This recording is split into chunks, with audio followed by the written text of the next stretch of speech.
Shree Country 1330 WTRE. Good morning at 7:32. Good morning, Mayor Marsh. Good morning, Emily, and happy Thursday to everyone in WTRE country. That's right. It's officially 1 week. From the fair. 1 week, yes. The big fair starts next Thursday.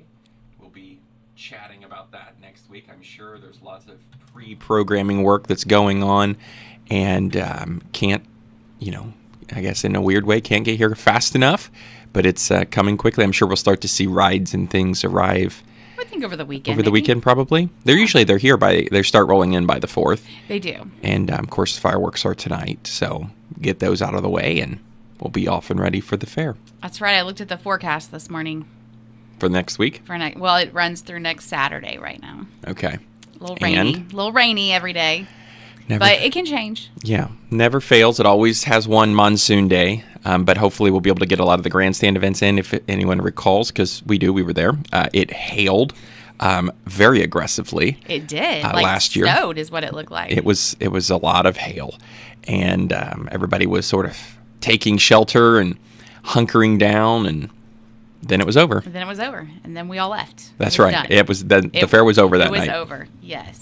So that will be coming up. You can join us every night, 5 o'clock. Yeah, we're going to do Live at 5 again. We're back for season 3, which is hard to believe when you kind of come up with this concept 3 years ago, and we started talking about what it would look like. Of course, we have different guests each night. We spend about 5 to 7 minutes with each guest, anywhere from fair officials through Andrew from Lures Rides usually comes and gives us an update at least probably once or twice. Yeah. Which is always kind of fascinating. That's a very interesting business that they're in. And of course, we hear from the nonprofits. We'll hear from the new Miss Decatur County Fair Queen. Yeah. And the court, all of that. So it'll be exciting. It'll be a good time. What ride are you going to ride this year? Well, I know you're always very interested in finding something that does not help my motion sickness. Well, I mean, I have that too. So. Mm-hmm. So maybe we won't do any fair rides this year. Last year was the first time I got you to do one. Right. I think it's once a decade kind of thing. Once a decade. Yeah. We don't want to cut it short. About that. Right. We'll see how that we'll see. But it's always a lot of fun. Always a lot going on. With the construction this year, there's a lot of moving and shifting happening. So just be attentive of that. And I'm sure everyone would love for everyone to stay out of the construction site. Please avoid that at all costs and walk around it, not through it. I'm confident they'll have it fenced off and barricaded, but it's going to be a little bit different, just a little bit of a mess. It's 1 year. We can do it. Then the building will be up and we'll be good to go.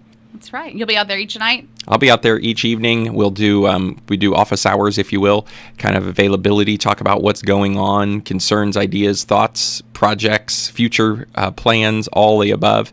So always welcome everybody to stop by and say hi. And then we'll be in the parade, which is, of course, on Sunday. Steps off at 4 o'clock this year, and will make its way west down Park Road.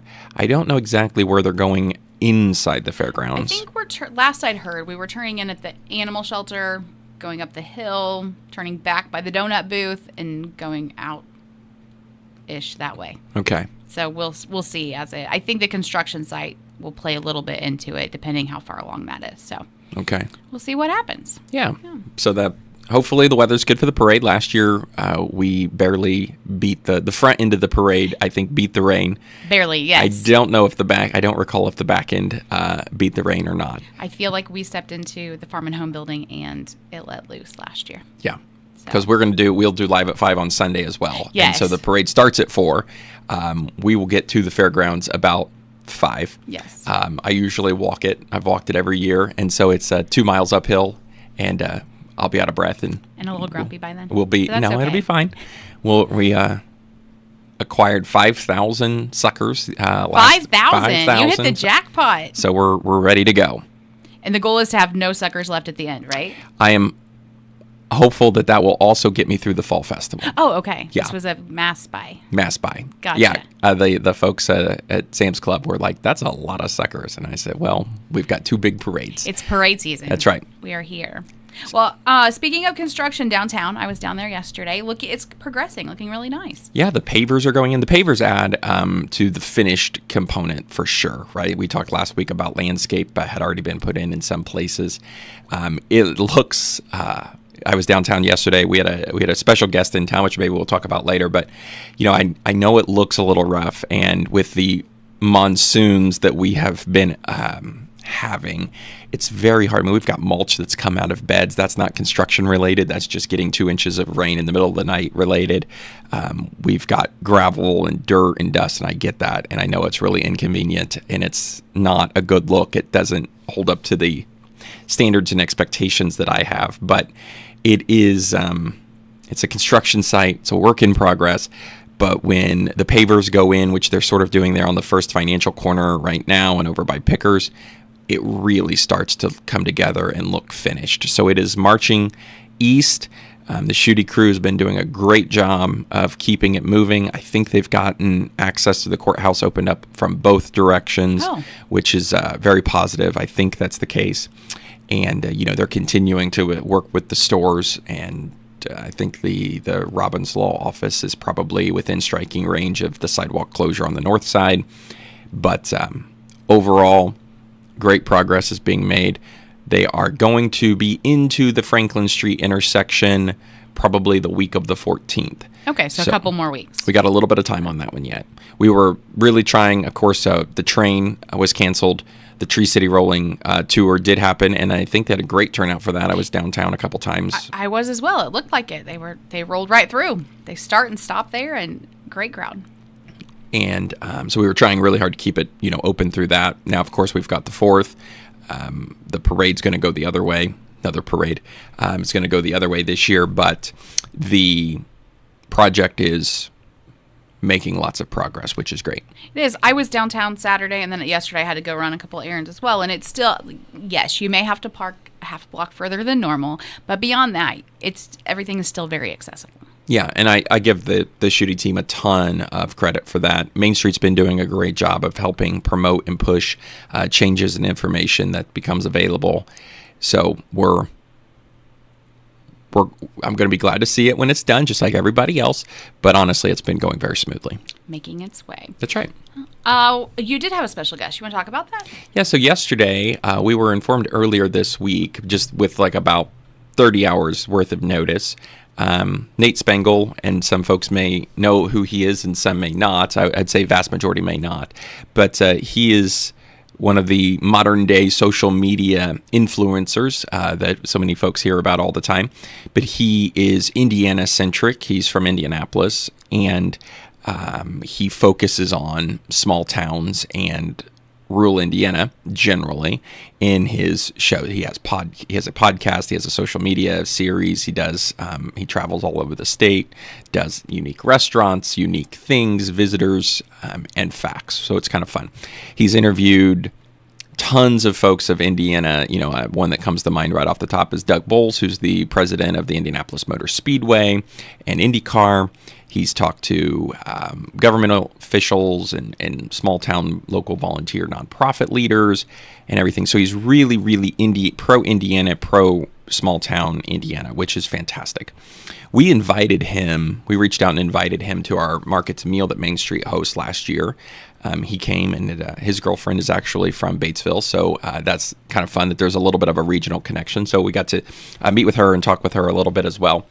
And then as we were tackling in March, the March brackets that happened during March Madness, there was the Small Town Showdown bracket, which we were listed on. So 64 communities based on population ranges, and we became we were in the finals. We were. So Greensburg and Decatur County and fans of Greensburg from elsewhere in the state was able to get us all the way to the finals. We went up against Nashville, right? Population like 1,000. And unfortunately, we lost to them for lots of reasons I don't understand. One probably being that they have a much larger statewide following of people who have been to Nashville and thought Nashville should win. We should change that. We should get them to come to Greensburg. But we've stayed in contact with him and have been very supportive of his work that he's been doing to promote small towns in rural Indiana. and he has an invested interest in our section of the state and our community.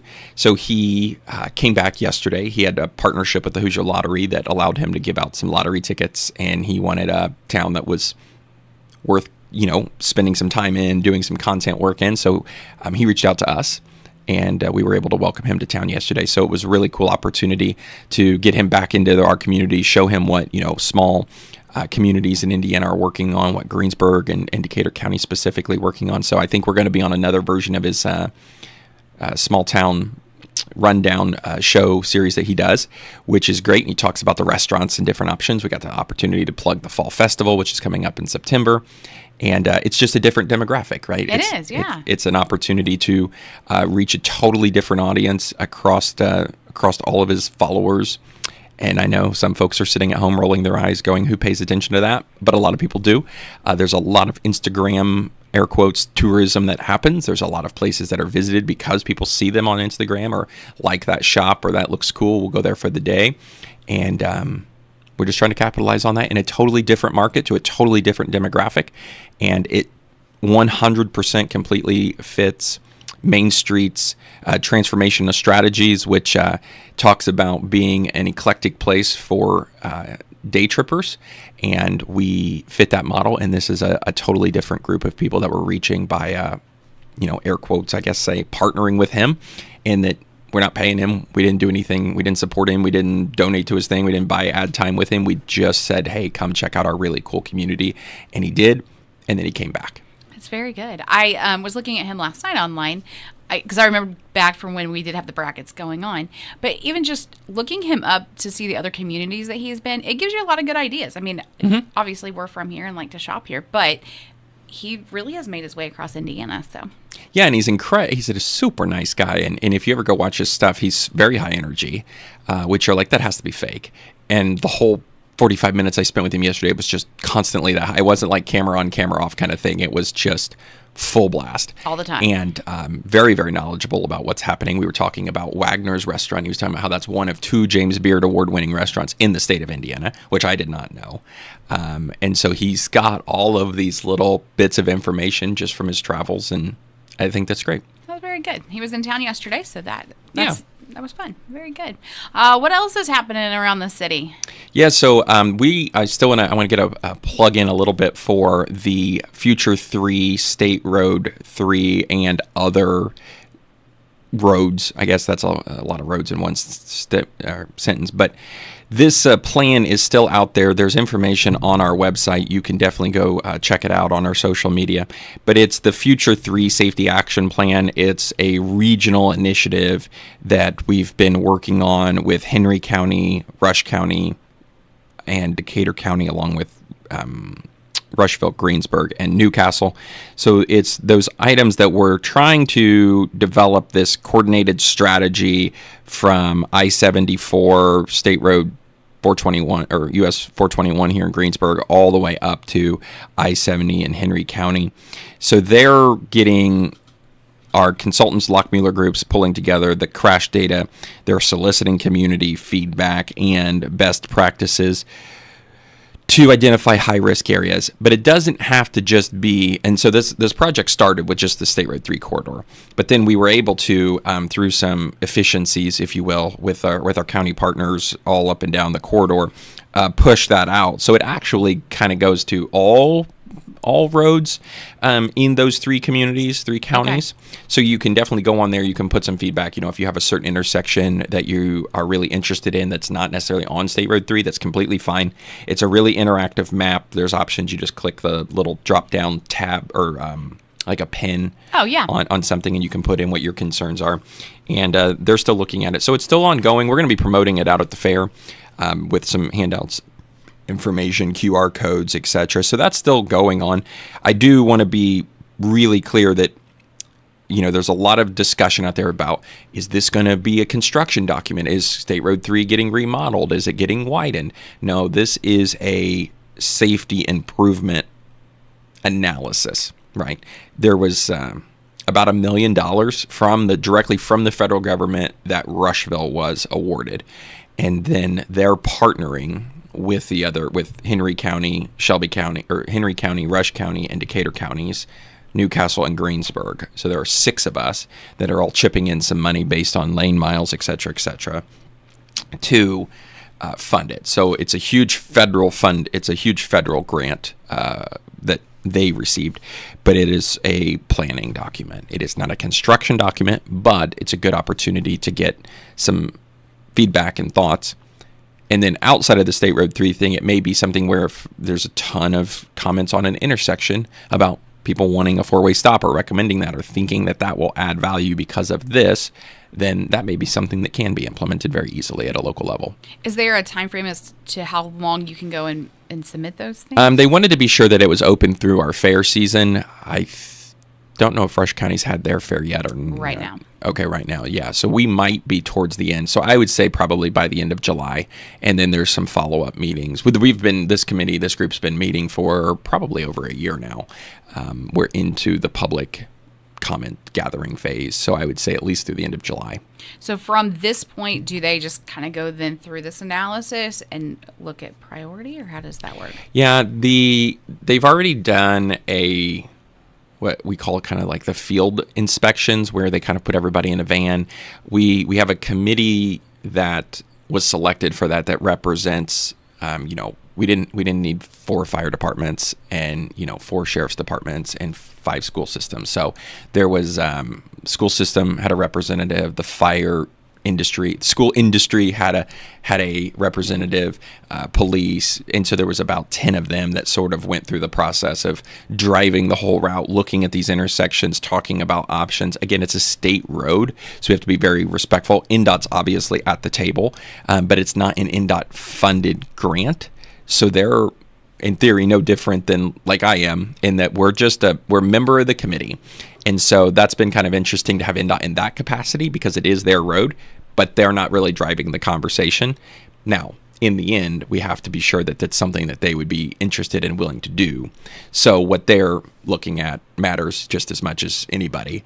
And there isn't exactly like a plan. Again, it's a safety document. So it's going to say, hey, these intersections are high. Here's the for lack of better terms, the cheapest option. Here's maybe something that's a little more extreme, and here's a total intersection rebuild, at a cost of $18 million or whatever. So that is sort of the range of what will be in the document. There may be some recommendations, but it's not going to have design releases in it. Okay, so we'll wait and see. But get your input. Yeah, that's the big piece of this right now. And a great opportunity to do that is coming through the fair. There's there'll be QR. I'll have them at my state or booth as well, but it's on our social media platforms as well. There's a link, and it's all online. All right, perfect. Yeah, we've got fireworks tonight. We do. So that'll be. We're going to be able to have them this year. We've had plenty of water. That's right. No drought risk right now. That's right. So it'll be great. That's tonight, and I think Waldron's are tomorrow or Saturday. Saturday, yeah. And of course, tomorrow morning's the parade. But fireworks tonight out at the fairgrounds. The Parks Department always puts that on. It's always a great show. They do a really nice job. They do take some free will donations to help offset the cost. They go out and fundraise the dollars for the show generally. And if you come out to the show, please drop a couple bucks in the bucket, and they put it right towards that. Fireworks are not cheap these days. They are not, but it is always a great show. They do a really good job, and this year it's good and damp, and we don't have to worry about it. Just fine. That's right. Yeah. At dusk, right? Yeah. That's when we're looking for it. I don't know what that is these days. It's almost midnight. It's late. It's Yes, late. Late. So, walking trails continue to progress. That is making a lot of progress. We've got the ribbon cutting coming up for that in just about 2 weeks. So we will be underway on that. The library has their story walk in. Yes. Those post and platforms are in, so they're excited about that. We're getting the final grading work done. The final landscapings went in. Benches are in. And it's starting to kind of come together. Again, the rain has been hard on that project. As you might imagine, fresh dirt and grass seed and straw tend to move around in a 2-inch monsoon. But that's almost done. Almost done. That's exciting news. It is. It'll be great. You'll have several projects kind of wrapping up as we get through the summer. Yes, we do. But we are also starting to see, yesterday I think was the first day that our CCMG, our Community Crossings Matching Grant, crews were in town. This is 24-2, so this is the money from the end of last year that we have to match with the state 50-50, so dollar for dollar. And I think they have started doing the mill work. So there is milling that's happening. It will be all over town. It's a lot of residential streets. There are a few that are much more visibly impactful and needed. Obviously, First Street from Lincoln to Broadway is in really bad shape. We know that. We've had some significant pavement failure that's been very rapid over the last 18 months there. So that one is going to be reconstructed, or it'll have new reconstruct pavement under the main section. We are doing North Broadway from Washington Street, from the Washington Street project all the way up to First. So that's a big one as well. And then there's a lot of kind of smaller sections that are being done, but a lot of money in pavement that's happening because of the 24-2 award. 25-1 is already underway out on Old 421 from the I-74 interchange on north to like High Point Events. So that is already underway. So there's a lot of paving work that's going to get started, and it'll be impactful to very localized areas over the next probably month. And then after that, we should be about out of construction season, I guess you could say. We'll be moving into cold weather. That's hard to think about. Don't want to think about that yet. No, not at all. We've had a couple different concerts already out at the park. I know people have been utilizing, kind of already utilizing the walking trails, and I feel like the community is really starting to take hold of the new stuff going in place. Yeah, and it's been great. Of course, it's not really quite open yet, and we've had some folks driving on it. It's not a road. It is not built for cars. And we've had folks driving around the bollards that have been installed out there, so you can't drive through. We worked with the Parks Department. They were like wanting to stop the driving through component. So you can't go up past the nursing home and through the park because that's a pedestrian zone. We want kids out in the park to be safe and et cetera. So you need to either come in off of Central or off of Northeast 80. And we've had some folks driving around the bollard, so please don't do that. And it is great. The Hank Williams Jr. concert is up next. I think that's the 18th, which is a Friday night, I believe. So that one will be a lot of fun as well. I think the Red Hot Chili Peppers tribute band was really well received. Of course, the Taylor Swift one was very well received, even though it was pouring down rain. And Visit Greensburg has been doing a great job with that. Of course, we've got the Fall Festival music. Their lineup's been announced. They're getting everything put together for that event once again. And I know they kind of keep pushing out and growing, which is even better. It's good to see, yes. Yeah, exactly. As we move through the summer, we're down to a month before school starts, which is crazy. But when you talk about the road work and paving and happening, does that look to be any kind of interference with school starting? And I don't think so. We don't have anything out in that region, and all of the roads that we are working on will remain open. It's not like they're full closures. It might just be better if you detoured around it a little bit, but we don't have anything that's going to directly impact the flow into the schools. all right. Which is great. And of course, the health department's doing their back to school bash on the 19th of July. And that will be out at their building there at the county annex on South Ireland Street. There's opportunities, I think, to get sports physicals and haircuts and backpacks. Yeah, it's a good event. It is. And if your kids are headed back to school, it's a great opportunity. It's hard to believe July 19th is the back to school event. I know I sound old, right? Like it used to be like, after Labor Day. And I was like, can we just get to August 1st? That's right. I just want August 1st now. It's crazy. But that's where they're going to be. And that's another one of those really good community summer events as well. National Night Out will also be in August. Yep, we're going to look at that. It's the second Thursday in August, I believe, and we're working on getting all of our partners and vendors lined up to be out there. We're going to try to get the helicopter. We'll see what kind of helicopters we can get brought in. Those are always a lot of fun. We're working on getting the tents secured.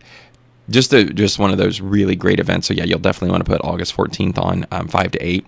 That's the Power of the Past weekend as well, but plenty of opportunity to do both. All right, yeah. National Night Out's just a good interaction, especially for your kids and public officials. So, yeah, make your way, put it on the calendar. And it's always great too because we don't, there's no charges. You don't have to pay for anything, and it's not just like a handout, sales material. Can't do that. We don't allow that. It's got to be something for the kids. It's got to be engaging, or we want them to have an activity. So it turns into a really cool 3-hour street fair. It does, yes. That we love having all of our partners like WTRE or the United States Postal Inspector, when nobody talks about what they do. All there, the National Guard, everybody just has a great time because we're all there to do the same thing, which is just have some community outreach, interact with kids and adults. There's a ton of stuff to learn about, see, do. We're working on our demonstration setup this year. We're going to maybe do it a little bit different. We'll see. We haven't quite ready to announce that yet, but okay. We're going to do some demonstrations with the dogs and the fire department and everything else. So it should be good. A lot of fun. Once again, parade taking place tomorrow. That'll kick off at 10 o'clock, but we're going the opposite direction this year. It's going to start at Franklin and Walnut. Tri-Cap has been really great to work with. They've been just on top of it. So it's going to start at Franklin and Walnut. That will be the front of the parade. And then it's going to turn west on Walnut. That will be the first block, and then head south on Broadway. So if you typically join us down on the square, you'll need to make your way north of Gyllenhaal. That's the very important distinction there, is make your way north of Gyllenhaal. There are lots of parking options there with the churches. I'm sure that they will be perfectly fine. On-street parking's not really allowed, right? Because it's a parade, so be cognizant of that.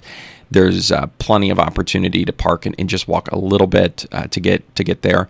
Be very, very cognizant of all the kids. There's a lot of kids that come with strollers and bikes and wagons all decorated up. We want to be careful as you start getting there for the start of the parade. They're going to be making their way over there as well.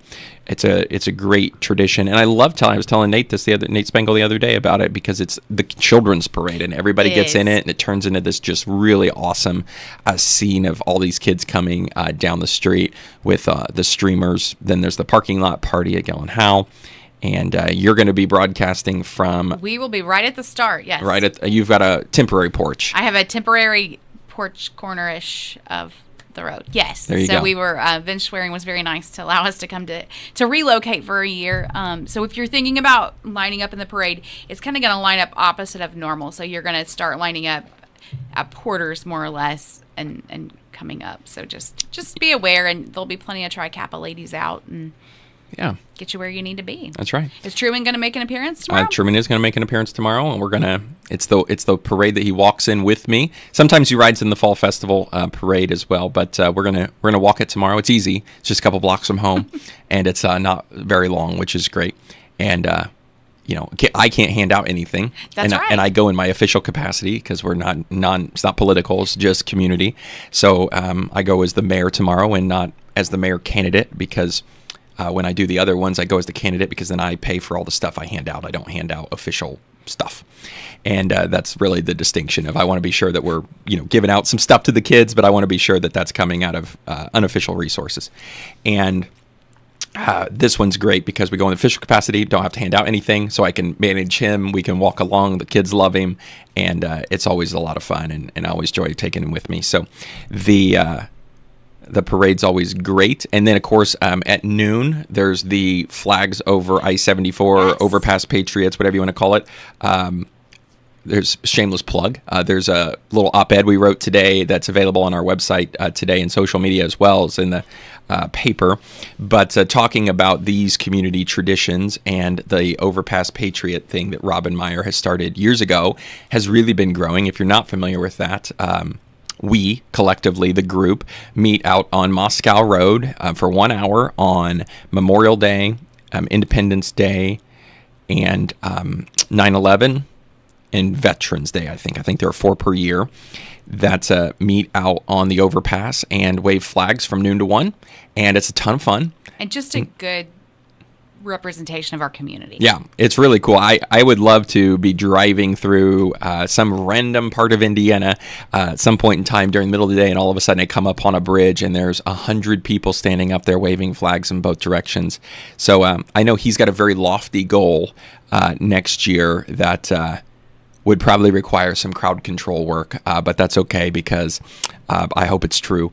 And he invites everyone out. So come out and see us. Bring a flag. It can be big. It can be little. All you got to do is stand on the bridge and wave it. So. That's right. Wear your red, white, and blue, and it's a great scene to. We always like to go down below and take a picture of because it's very, very cool to see. And it's kind of a lot of those things too. It's a lot of fun. You see some community folks that you don't really see elsewhere, and you run into, and it's from all over. So yeah, come out and join us. Noon to 1 tomorrow. Parade's at 10:30. 10. Don't want to be late for the Night parade. Lineup's 9:15, and we'll see everyone out and about on the 4th of July. Stay safe.